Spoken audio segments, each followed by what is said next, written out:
village right-of-ways. Right. We have the experts coming to the table. Yeah, they are. Mr. Broadband. Yeah, experts. I use that term loosely. Very loosely. Our relative experts. It's just a general discussion, yeah. Yeah. So, yeah, originally there was a specific presentation that was going to be given by a particular firm that has an interest in putting fiber optic within our residential community across the village.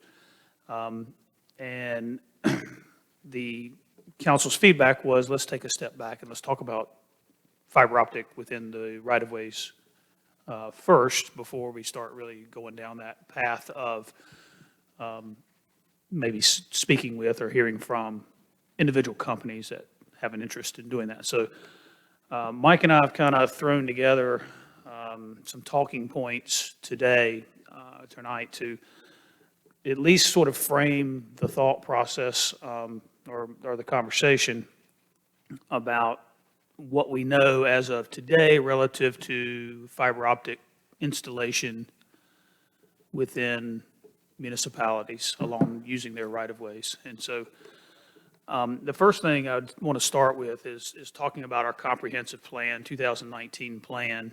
And I'll call your attention to three things, three different pages in there specifically. On page 4, one of the guiding principles in the comprehensive plan was supporting infrastructure and facilities. On page 5, in the strategic opportunities, number 3 says, become a digital village and live and work from home destination. And then on page 198 of the plan, it specifically, and this now gets into supporting infrastructure and facilities, it gets more specific. And it says, on page 198, this is under the expand and enhance facilities and infrastructure section, as I said, implementation strategy 6.1, evaluate ways to partner with private entities to bring high-speed broadband internet and wireless access to Pinehurst, target areas of the village that will support near-term economic recruitment initiatives for technology firms and medical-related industries. That was sort of the, I think, concept down around Pinehurst South, more specifically related to sort of that medical and technology type of industry. But bottom line is there's this live and work from home idea that and digital village, and then this implementation strategy that says, look at ways to get high-speed broadband internet and wireless service in the community. So our comprehensive plan seems to imply that this is something we want. We want high-speed fiber optic internet service in the community. So I want to drop down now and talk a little bit about the legal framework that, as we at least understand it as of today. General Statute 160A-296 is the section that gives municipalities control over their streets and rights of ways. And within that, it gives us the power to regulate, license, and prohibit digging in the streets, sidewalks, or alleys, or placing therein or thereon any pipes, poles, wires, fixtures, or appliances of any kind, either on, above, or below the surface. And then it goes on to say that to the extent a municipality is authorized under applicable law to impose a fee or charge with respect to activities conducted in its right-of-way, the fee or charge must apply uniformly on a competitively neutral and non-discriminatory basis to all comparable activities. There are some specific exemptions in the ordinance or in the state statutes about that. You cannot charge a fee for those things that the state is taxing already and sharing part of that revenue with the local government. So specifically, we're talking about natural gas, telecommunications, video programming, and power, electricity. Those four are specifically called out. You cannot impose a fee for any of those specifically. They have the right to use your right-of-way to provide those, and we cannot impose a fee on that. However, when you look back at the previous paragraph I read that says you can impose a fee so long basically as it's applied uniformly and on a competitively neutral and non-discriminatory basis to all comparable activities, it becomes unclear whether a new fiber optic would we would be able to impose a fee on a new fiber optic company that is coming in to provide internet service, because Spectrum already has fiber optic in the ground in the Village of Pinehurst right-of-ways. So another company that wants to come in and put fiber optic in the right-of-ways, and we tried to impose a fee upon them, and we didn't on Spectrum, which we have not, would be potentially a discriminatory situation. So under my rudimentary law reading here, it would appear that we are likely to be required to make our right-of-ways available to fiber optic companies that want to come in. I reached out to the North Carolina Department of Information Technology. They have a division called North Carolina Broadband. That division is there to promote broadband across the state. And in speaking with them, they indicated there's very little regulation on internet providers, either at the federal, state, or local levels. There is, however, $2.5 billion of money available to spread this broadband, high fiber optic internet service to non-served communities and underserved communities. Those are very, I guess, broadly defined. I also spoke to Charles, I can't say his last name, but it's Zaripak at UNC School of Government. And he indicated, to his knowledge, there is no law specifically authorizing internet providers to use the public right-of-way. But there is case law that has interpreted utilities relatively broadly.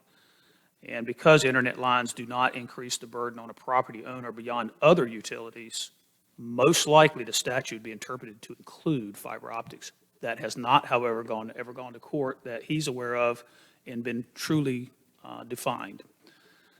I followed up with him and said, so if real case scenario, we've got one internet provider in the right-of-way who has some fiber optic in the community, some of it goes through coaxial cable, and we have another company that wants to come in and do fiber optic, would a court likely rule that we must grant them the same right to the right-of-way? And his answer was essentially yes, but of course, you never know what a judge would decide. So I say all that legal framework to sort of put some context around what I think our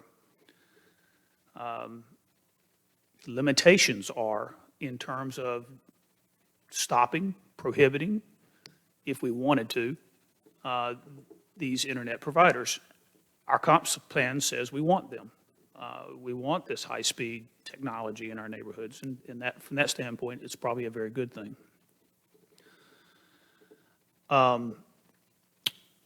Recently, we have been getting really an influx of interest in running fiber optic in the community.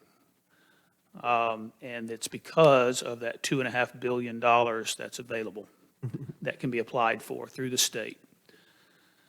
Brightspeed, which was formerly CenturyLink, applied and received a grant to serve Moore County. And we have heard, and I'll let Mike talk a little further here in a second about these things that we have come to us very, very quickly and sort of all of a sudden. But we have heard from them that they are going to begin upgrading their service, internet services within the village of Pinehurst, possibly as soon as beginning after January 1st. And I'm going to turn it over to Mike to talk a little bit further about who we've heard from and who has an interest in coming here. And then after that, we'll talk a little bit about what we see are some potential issues, and then maybe talk a little bit about getting a little guidance from you guys about where we think we would want to head in trying to frame something around this where we can manage it. Can I ask a couple of questions quickly? Yep. Have you spoken with counsel yet, Mike Newman, on this? I have not spoke to Mike Newman. Okay. Spoke to the attorney at UNC School of Government is the one I went to. who's, Second, is CenturyLink the company that has that building next to the brewery? Correct.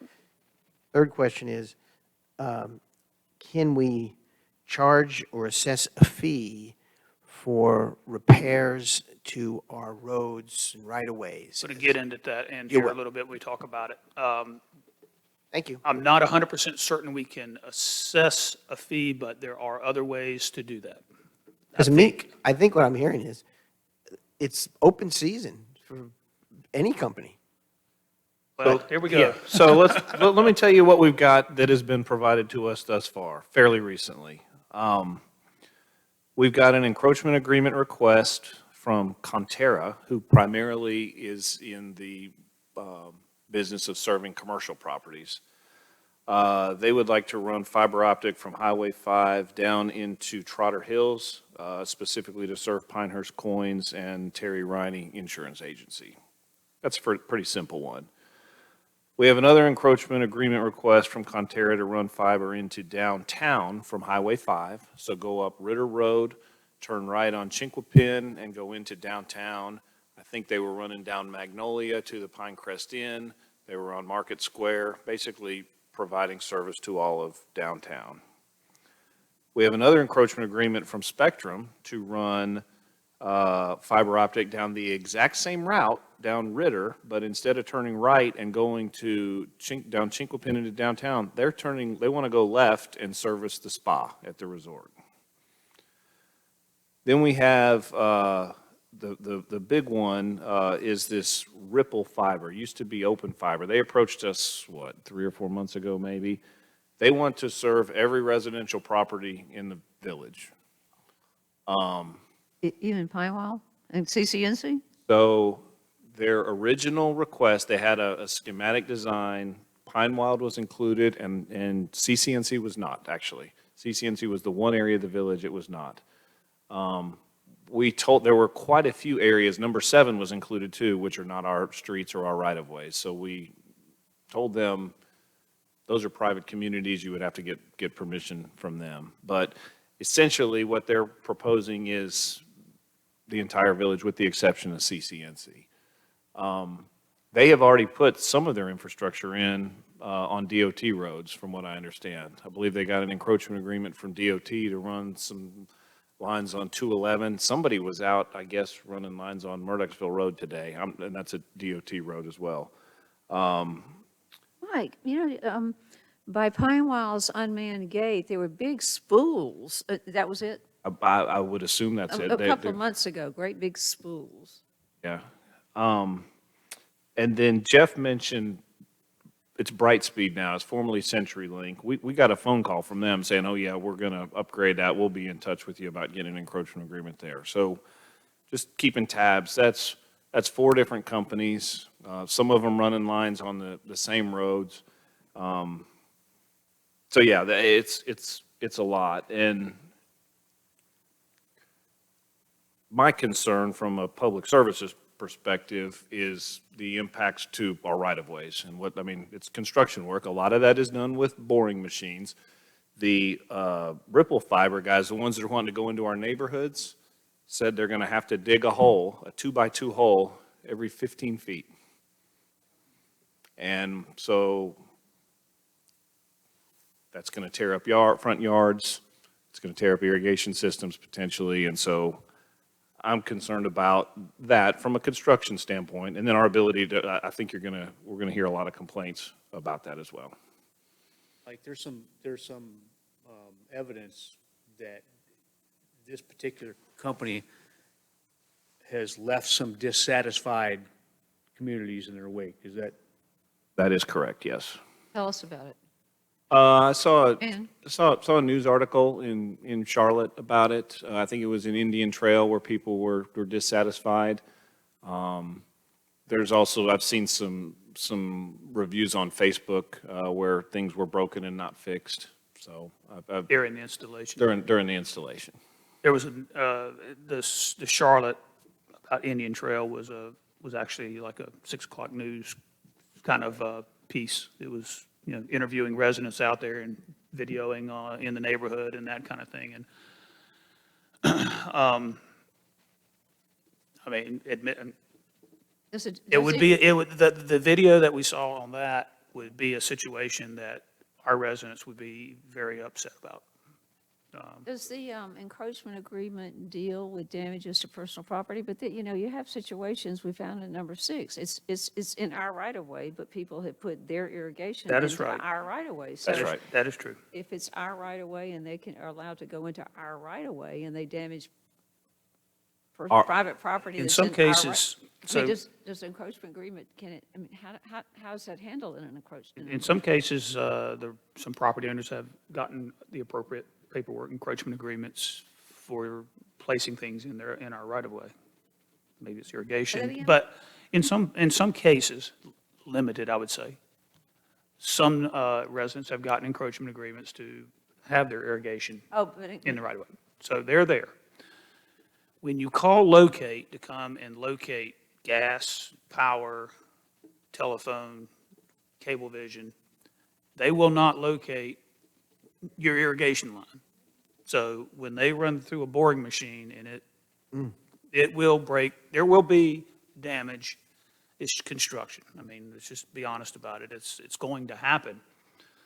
One of our big concerns is with all of these potential companies in town, either at the same time or very in quick succession going around and within neighborhoods doing this work, is the inundation of calls that we're going to receive for damage to these yards or properties. If you dig every 15 feet, I've got, 100 feet across my front yard here, I've got 6 holes dug, and I have really nice Bermuda sod, and they come back and they don't put my really nice Bermuda sod back, I'm going to be upset about it. Even though it's in the right of way and it's on our property, we're going to deal with it. We're going to get the phone call. And so one of our concerns has to do with just our flat out ability to manage all of this going on at the same time. And we're going to have, you were talking about Ritter Road, where 2 companies going down the road at the same time. Spectrum is already down that road. That's 3. And Ripple wants to go through all the residential areas. That would include Ritter Road. So you have 4 providers on the same road. Help me understand this. They want to get into the home. They want to provide content, am I right? They want to through their provide pipes. into the high-speed homes. internet service. Okay. Yeah. And So- through that, you would then have streaming and all those things that So come with good high-speed internet. they need permission from the homeowner. They would need permission from the homeowner to take it from the right-of-way to the home. Homeowners would have to sign up. That's right. So would they do this before they had homeowners signed up? My understanding from this one company that we've talked with, and that's the one we've talked with mostly because they're kind of ready to go, is they will also try to do pre-sales as they're going in with their I see. installation. Okay. And if they But what- pre-sale, they'll what's- go ahead and run it to the house. But what's dumping $1 this for a year. upside down is the grant money. It's not 2.5 their million. investment. They're spending federal money. Oh, gosh, okay. I get it. Yeah, now I there's just a understand lot of money, John.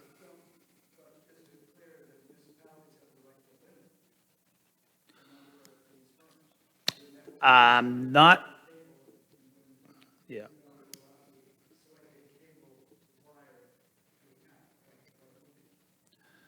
That goes back to, that ended in the 1990s when the state took over franchising of Cablevision. Prior to that, each municipality negotiated its own arrangements with a cable provider. That went away. The state took that over, and they, no, we're going to set up the franchise situation statewide, and we're going to manage it through the utility tax that is on there, and then you're going to get a share of that back, so that's a replacement of the franchise agreement that you lost, those fees that you lost when you were at one time negotiating on your own. Jeff, has you made any contact with North Carolina League of Municipalities? No, I've contacted UNC School of Government, that's Okay. because they have the attorneys on staff I that got you. that are experts on the right of way and that I'm kind of gathering things. we're not alone in this boat. And there But must be. we're not. This is going on, this is going to be going on all across the state. Everybody's going to be facing the same challenges in managing this situation. And again, you know, it's not bad to have competition. I mean, it's a good thing. You know, that's going to drive pricing favorably for the consumer. It's going to require high-quality service to maintain, because I can just jump right off of you and jump right on them. That's good. What we're concerned about is the construction of all of that. That's what's the concerning part right now. Well, there's also the reason for utilities. You only have one water pipe that's going down the road, okay? And what you're describing here is limitless amounts of fiber optics, depending on how many companies are wanting to put it in there. That's right. And they're not sharing the fiber optic Not cables. it is not a shared situation where you've got one large fiber optic pipe and all four companies are in it, and they all have agreed to come together and do that and split off. That's not the way This is that something I works. think that we also need to contact Neil Jackson and Tom McGinnis on, just in challenges we're facing. I don't know if other municipalities are going to contact them also. Yeah. I know, we're aware that at least one of these companies has contacted Southern Pines and is working towards same thing there. This is going to be going on all over the state. We're not going to be, you know, in it by ourselves. It's just, for whatever reason, two of these companies, four of them, are hot and heavy on Pinehurst. And so I think the first question is, I think we cannot prevent it, because I think if we went to court, we would probably lose, because we already have allowed spectrum in with fiber optic. And based on at least this reading, but we can get, obviously, and should get a more definitive legal opinion on that from Mike and/or whoever he thinks is the most qualified expert in this field. Yes. But once we do that, can't we do more due diligence on these companies and in an effort to narrow it down to one? And then in addition to that, see if we can't find some way that we can provide better protection for our, Well, if we I wanted mean, to I narrow just- it to one, we already have two in the ground. You got CenturyLink, which, you know, is Brightspeed today, is already here, already in the ground. but you've got several and that want, Spectrum is in the ground already. but you have several that want us to enter into encroachment agreements. Is there any way we can narrow that down to one? I by think you doing said some- we have to provide equal access, That's potentially. what the law, that's the way I read it anyway. I mean, But that's where we need a legal opinion. But Jeff, what'd you say? Good, Jeff, you and, think we have to allow why not? access to all of them? we Is that can what you're saying? regulate, we can chart, but we have to do things on a competitive, neutral, and non-discriminatory basis to all comparable activities. Well, I would think get in touch with Mike tomorrow, and if Mike can't give you a good legal opinion, get a good legal opinion on this. But then how do we protect our residents when the big holes are being dug in their That's yard? the And they key. want to make sure, yeah, and I think we've got to, and maybe in an encroachment agreement, somehow you build protections in there. I don't know, but I mean, I'm concerned about the companies that are coming in, and I'm concerned about the damage to our property. I think the competition, honestly, is good. That, again, I think that's going to drive better service and lower price, period. Once we Just pick jump. one, I mean, which one, well, but they all can come in. They're all going to come in if we pick one. What's the action triggering event? Do we have a formal request that we want to? We've got. What do we four- have? We got four formal requests, and we're going to be getting a fifth one from Brightspeed sometime soon. And what would we traditionally do with a request like that? Would we? I'll speak I to- mean, it's with an encroachment agreement, if it's utility related, we review it, we make sure that it's in accordance with our standards. We verify if they're going to be, you know, open cutting, closing roads, things like that. But traditionally, I mean, we have an encroachment agreement process, and we would issue them an encroachment It agreement. if we doesn't were come to good the with it. council then? It does not come to council. It is something that is applied for online, starts with planning, gets to our Online. department, and we review it. Right, so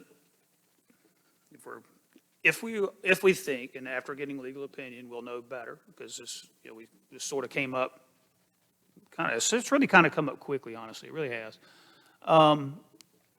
But assuming that, even if we can limit it to what we already have in the ground, is that in the best interest of our residents to not have competitive choices? Maybe it is, maybe it isn't. Once the construction is done, it's done. It's in the ground, it's okay. Now you got some maintenance that's got to occur. Yeah, there's going to be a hole dug here and there to fix things, all that kind of stuff. I think our biggest concern right now is the construction of it and that massive impact on and drain on staff time potentially when the phone starts ringing and, every neighbor down the street is calling about, they didn't come and put my sod back. They didn't put my sod back. They broke my They broke sprinkler my system. irrigation system, yeah. They knocked out the water to the whole neighborhood when they ran a bore line right through the water line. Kill a tree. Yeah, that'll be Yeah. there too. How do we buy some time so that we can figure out a pathway to a solution? Because there could be a legal solution, but it doesn't sound like it. There could be a legislative solution, which is possible, given that we're not alone in this situation. But if We're clearly not. what? I was going to say, we're clearly not alone. I mean, No, so if we can buy some time, there could be enough of a effort by some, not our legislators and others, to say, whoa, we want to have some checks and balances in this process. and that's kind of where, if we want competition in the right of way, that's good. And if you guys say we But think do we that's have a say? positive. Do we have a say? My And maybe that's- reading of this, I think it would be questionable, and the attorney at the School of Government says if it goes to court, they would likely win. We would likely have to grant equal access. All four companies. At least, Anybody else that who wants to. and anybody else who comes. So does that mean they come in at all different times? So one company comes in and digs it up, and another company comes in and digs it up, and another company comes in, so your yard can be dug up 4 times? Correct. That's That exactly just does right. not sound, I'm with Patrick. Yeah, that doesn't sound like anything that would be appealing to the legislature. I don't think they would want to be supporting that activity. But Jeff and Mike, was there any, there's no time limit, reflecting on Patrick's comment just now, we don't have to respond in 30 days, or they can go ahead and start digging, this sort of thing? As far I am as you not know. aware of any of those types of limitations that you're automatically approved. Yeah. Because there doesn't appear to be anything on the books really about internet providers. Right. It's more specific to those other utilities that I mentioned and video programming. I think you're right that the real issue here is going to be yards being dug up, but every time somebody new goes in, if more than one firm did, it could affect the gas company, it could affect the phone, all that. They're going to all come back saying, well, you did this and you're responsible for that. So there's really a quagmire of activity here that could be very Let me make unique. one And the suggestion. municipalities would be left holding the bag on some of this, I'm afraid. One suggestion to buy us some time is perhaps we, as a council, pass, I don't know, I'm going to say resolution, because everything else will take longer, that requires any such applicant for this situation to come before the council. It's possible. One of and I don't want to put y'all in a bad spot either. Buys you time. Yeah. Well, it does due diligence too, Pat. It allows us to get a handle on the background of some of these firms and then how would they appeal to us? That may be a solution. Toss it out there because they're obviously in fifth gear here, okay? We've got a whole bunch of companies that They're are looking to coming. break through, and we're probably a safe place to operate in. We've got safe streets, you know. People pay the Homes bills will want more internet content and all that stuff. This is a really good market for them. So I'm more interested in hearing what Mike Newman has to say on this one. Yeah. And what route we can go that direction. Just kind of like we talked about before, you bring them in front of council and people have this misperception that we can stop them.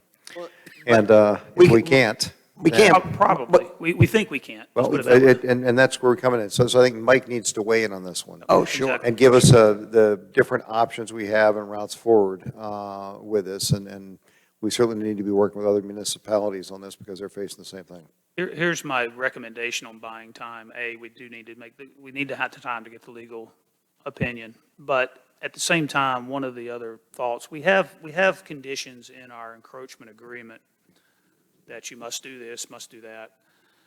But it doesn't come up all that frequently. So Duke Energy, for example, has a blanket encroachment agreement. They don't come to us every time they've got to replace a line this line's gone bad or it got cut, and now we're going to replace it from here to there. They just do it. We have to give them a blanket to maintain it. But within the encroachment agreement, with this being all new construction, I kind of wonder if maybe we take a step back, and Mike really and I haven't had a chance to talk about this, but developing a set of rules, guidelines, expectations for these, not only these companies, any company that wants to come in brand new into our community and use the right of way for, whatever utility. Some things that it could be in potentially there is we are only going to release a mile of road at a time. You got to prove to us that you are responsible before you can go to the next mile, or we're going to give you, a right to 3 city blocks or whatever. We could define a small space. You got that space there to start with. We'll see if you're going to get to go to the next space. Because if you can't be responsible here, then we know you can't be responsible there, right? And the better thing that really does for us is it narrows the number of phone calls that we're going to be dealing with at any one time, because we have constricted the territory in which they can operate. And instead of having 10 crews, 1 in number 6 and 1 in Village Acres and 2 over in the lake area, we've got them all in Village Acres only. And maybe it's, a three crews in there or whatever, but a way to restrict the amount of work that's going on in the right-of-way at any one time, so it's more manageable for us. Performance bond to make repair to people's property, our property. Some type of bonding requirement to ensure that the right-of-way is restored appropriately and properly to our satisfaction. Maybe we require a video be taken of the entire route and provided to us so that we can go back and prove whether that was damaged previously by somebody else, or whether, you did it. I mean, it was out there and now it is there, and you're the last one that came through here. It has to be you. What kind of revocation process, perhaps, that we could put in place for those who simply have not performed to our standard?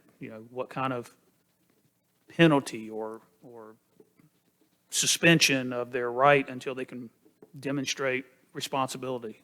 I don't know. I'm just spitballing ideas here.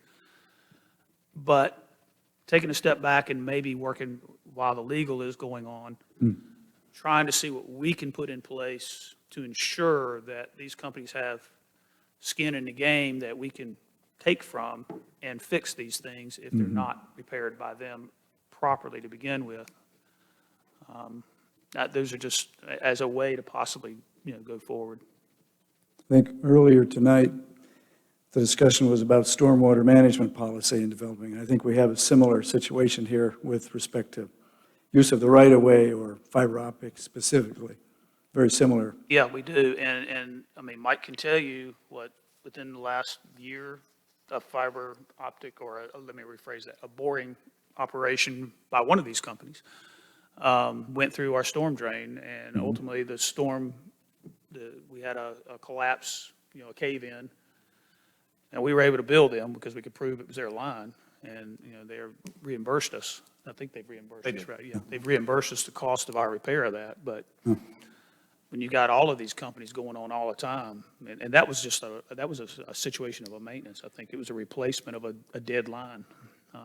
Now you're talking about multiple companies drilling down the same right of way, and anyway, these are just things we're going to have to deal with, and it takes time. I mean, just to get that one process, you got to figure out how much it cost us to repair that storm drain. Then we have to submit our claim, and then we have to follow up, and we have to call, and we have to call again, and we say, you owe us this money. When are you going to pay it? We're not going to. It's time consuming to deal with that kind of stuff, and when you multiply that by 4, that's where our concern is. And Dr. I Morgan think we just need to put reminded the us. parameters in place. They're playing with the house's money. So it's not like we're dealing with a company who's watching their balance sheet of this. They're dealing with the house's money, and it's dealing with our money. Yeah. In some case, Patrick, that is correct. But I will tell you that one of these companies that we're dealing with is playing with their own money. They do not have a grant as part of that $2.5 billion. I know one of them does, but one of them does not. And I confirmed that because that goes through the North Carolina Broadband Office. And he told me specifically they do not have a grant, but he told me who did. Jeff, going along with what you just said about, the bite-sized chunk, Yeah. I'll characterize it that way. Maybe it's okay to move forward with these other smaller projects that going downtown and. Yeah, I think so, Mike. I'll let you speak more to that. I know y'all have been dealing with it a lot closer than I have with those smaller pieces. I mean, running a line down Trotter Drive to Pinehurst Coins doesn't really concern me too much. Yeah. And even running the ones into downtown, I'm less concerned about. It's getting out into the residential neighborhoods and digging a hole every 15 feet in Do people's front we run a yards. risk of setting a precedent, though? You do. So if we, again, so I would Yeah. think that we need to talk to Mike Newman on this and get the weigh-in and see what other type of stuff. I think my initial thought on that is that we already have the precedent because Spectrum's in the ground. Possibly. It's, Either we can restrict it or we can't, and that ability isn't going to be changed by whether or not we have. okay. Well, when we let Spectrum do it, it wasn't, we didn't have the same scenario going on. And granted, I understand your point about maybe a precedent set, but. It's, these smaller ones are companies that are already here. They already have some infrastructure in the ground. Conterra has infrastructure in the ground in the village of Pinehurst, and at least on one of our roads, McLean, right? They do. Spectrum, of course, is all over the town already.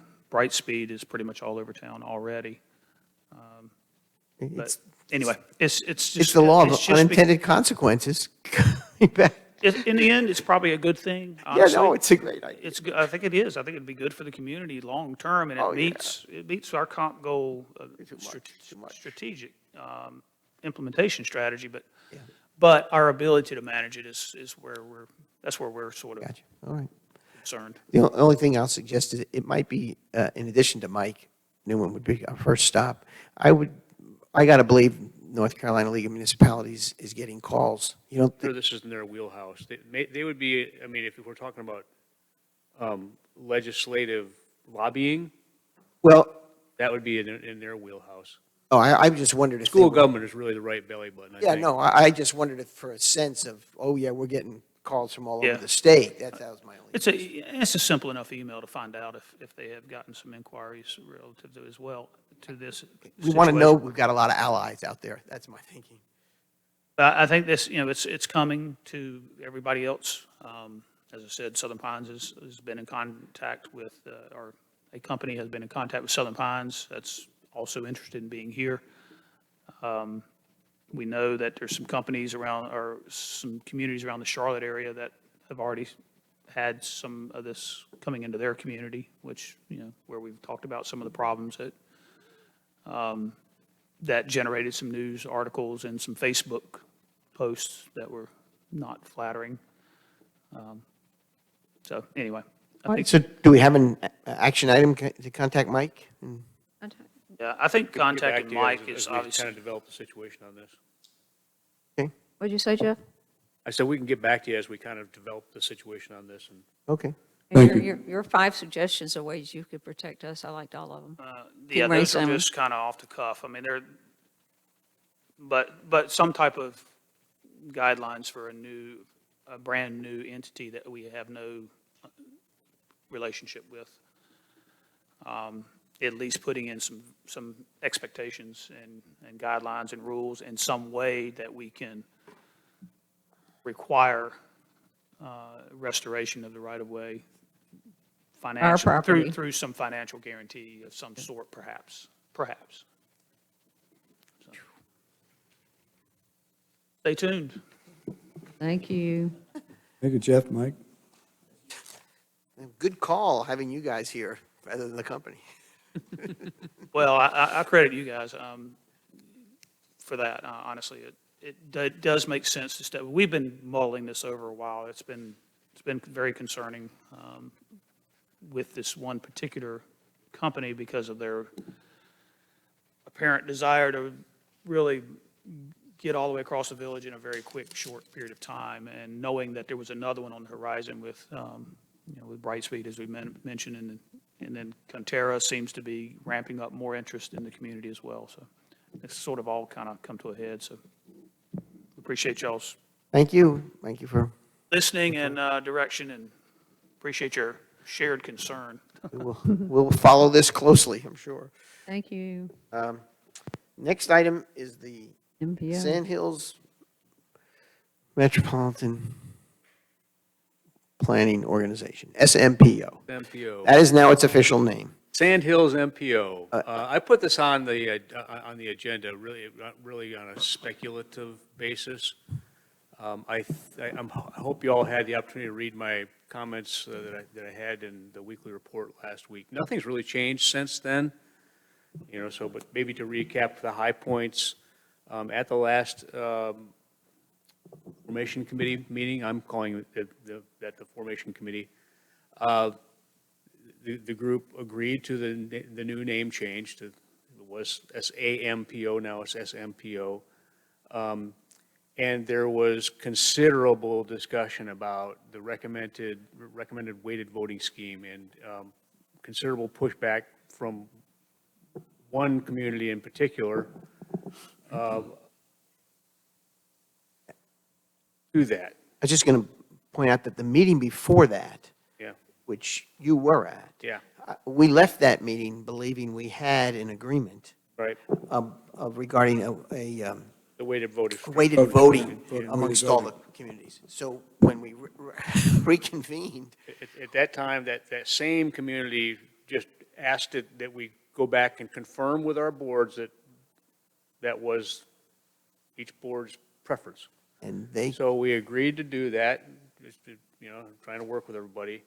We came back, and do you recall, we came back and talked to you and confirmed that you wanted to have the weighted voting scheme, and we're okay with the name change or the other Yeah, right. alternate, whatever. right. And we came back, and I unfortunately was not able to make that meeting. Pat was there, Doug was there. Doug was there. Yeah. Doug fought that one valiantly. Thank you, Doug. I watched it So- from the side. Near the conclusion of that meeting, the group, I think Doug offered that he could put together a couple of other alternatives on the voting structure. And so we came back, and many of us kind of started linking back up and comparing notes on what happened and why, and looking at the reality of the situation, which is that no MOU can be adopted legally without both the Village of Pinehurst and Southern Pines adopting it. And both the Village of Pinehurst and Southern Pines have remained adamant that we're going to have this weighted voting scheme. Correct. So the reality of the situation is that there was no real point in coming back with additional options for people to talk about, because the writing's on the wall. And so there was considerable conversation between representatives of Southern Pines, Aberdeen, the Village Pinehurst, and DOT about that reality.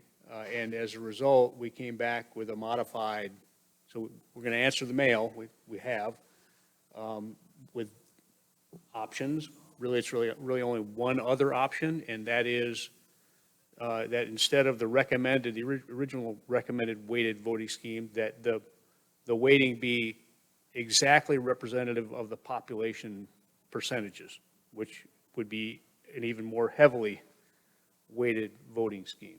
So We're meeting this Friday. Friday at 10 o'clock. That's Yes, right. right here. And so that's when this will be Resolved, we hope. resolved, hopefully. Any other comments or guidance? Well, has there been comment back from the other towns about Doug's memorandum? I have not received any email back on it. I haven't I got seen a one that thing, said, thanks yeah. for the information, but I That haven't was heard any feedback. Thursday or Friday, I think, last week? It's Yeah, been- last Thursday. It's been a few days anyway now, a few business days. I think this was also in my report last Friday, but, and this came as a bit of a surprise, but Pine Bluff had a board meeting last week, and they voted to support the weighted voting option. Breakthrough. So now there's 4 local governments involved here. We got 4 that are saying yes. If we could get just one more, I thought Taylortown had issued some support, but no. No, not that I've heard of. yeah. Yeah, at the meeting, he said no, but Oh, okay. It Mayor seemed- Thompson, yeah. It seemed to us that the most likely other candidates that might jump on board would be Foxfire or Yeah. Moore County. Yeah. And there was some hope that there might be some elected official to elected official conversation that might. I better get on that. I'm a little surprised that Foxfire hasn't maybe spoken up yet. I don't know the new mayor there as I did Don Boito, but Right. that would be a conversation. Okay. I in was- Fox- Did you? No, I had on my to-do list to call him tomorrow. I wanted to wait to this Okay. discussion. Okay. Fire in particular, their population, I believe, is 2%, and with the weighted vote, they'd be up to 7%. So Yeah. it would Of seem actual like in their weighted best voting interest. influence. Yeah, they get more influence. So, The Foxfire is a special case, and it might be Yeah. helpful to illuminate this to them. Doug did in his Yes. message last week, but if Foxfire fails to adopt the MOU, they're essentially, they're out. So do they want to be in or do they want to be out? So, Right, right. Because they were invited in yeah, after the initial group was set based upon population. yeah. They agreed to that, but now if they don't abide by the MOU, that really takes them out altogether, I guess. Yeah. I think they won't want that. I think they'll want to be included, so. Yeah. If we're counting votes, that would be 4-3 at that point. It'll be 5-3. 5-3, yeah. yeah. So, we'll be- okay. But we need to follow up with Foxfire, and Right, that- the meeting is 10 Tomorrow. o'clock Friday, yeah. Yeah, Here, yeah. and, There's a fallback option that we probably don't necessarily Right. have to talk We about don't- right now. so that's where we're at. Is everybody, I assume everybody's still on board with sticking with where we were? Okay. Yeah. I didn't- Well, other work session business? Yes. Oh, yes, Mayor. I've had an extraordinary experience in Dornick, and you've seen some of the publicity that has come. Just yesterday, I was given an article, I think I forwarded over to Kristen, although I'm not sure it got forwarded as I was getting on the airplane. But they've written some very nice publicity about the whole issue of the relationship between Dornick and Pinehurst. And it's really gotten off to a very positive start. So I hope that we can get our publicity out, hopefully even some this week, Jeff, and work with the pilot as well. This is going to be a very interesting development over time, based on a lot of different possibilities, the museum and the archives, the whole issue of the importance of Donald Ross to the world of golf and the Open being here next year, some potential ties for that. But it's an evolving thing. It's a spirit thing, and with some tangible ideas to pursue. And the mayor of Dornick had his official clothing on, as you might have seen in some of the pictures. That actually, he only wears that once in a while, the gold chain, the hat, and the red robe. And they actually keep that in their what's called the History Links Museum in Dornick. They keep that there. It's not just in the mayor's closet somewhere. So he offered a set to me, but I declined. I didn't think we'd need that. But no, it was a very good experience. I look forward to developing the information for the public and everybody on that now and taking advantage of that as we go forward. So thank you all for your support on your own behalf. I think you'll begin to see the benefits of this over time. Welcome back. Thank you. Good news. Yeah, I'm about in my 24th hour right now. Being up, so. So we can get through the rest of the agenda, which is potential future items. I'm looking at Dr. Morgan. Do you have any potential future item? I didn't think so. Anybody? No. And someone want to, I move we adjourn the work session? Is that what you Second. were looking for? all in favor of adjourning? Aye. Aye. Thank you.